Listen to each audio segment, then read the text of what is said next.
أرجو أن تتأهب لإعلان من وزارة الدفاع ورئيس الوزراء. في هذه الأثناء يرجى تشغيل الهواتف المحمولة والاستعداد لإعلان الطوارئ. هذا سيصدر إنذار الخطر. حالة طوارئ، حالة طوارئ، حالة طوارئ. هذا إعلان طارئ. نفذت وزارة الصحة تحذيراً من الأمراض المعدية في المدن والمناطق الحضرية التالية: الرياض، جدة، مكة، المدينة المنورة، السلطنة، الدمام.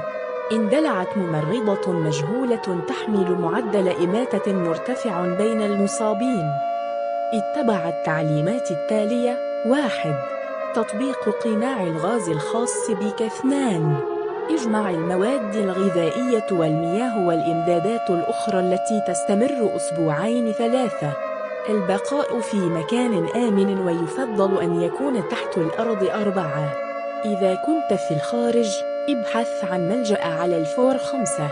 اختار السلطات على الفور. تشمل الأعراض: السعال والصداع والهلوسة وتشنجات المعدة والجفاف المفاجئ وسعال الدم والنوبات وضيق التنفس والجنون والشلل والذهان والرغوة في الفم، وفي الساعات اللاحقة عدم الاستجابة الكاملة.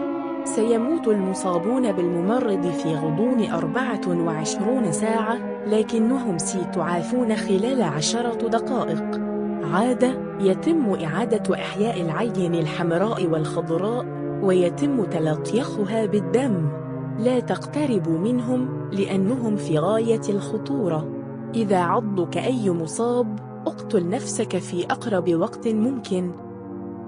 سيذهب الجيش من باب إلى باب في كل مبنى في جميع الأقسام. لا داعي للذعر عند رؤية الجيش. سوف ينقذونك ويأخذونك إلى قاعدة عسكرية أو مخيم للاجئين. جميع المباني العامة مغلقة. تم إجلاء العائلة المالكة، رئيس الوزراء ومجلس الوزراء إلى مكان آمن لم يكشف عنه. تم إغلاق جميع نقاط التفتيش الحدودية، وتم إغلاق جميع الطرق السريعة والطرق المؤدية من وإلى الرياض وجدة ومكة والمدينة المنورة والسلطين والدمام. تم فرض حظر تجول إلزامي على مدار 24 ساعة لهذه المدن. عمليات الإجلاء مستمرة في جميع المدن الرئيسية الأخرى في المملكة العربية السعودية. لا تنزعج لمزيد من المعلومات.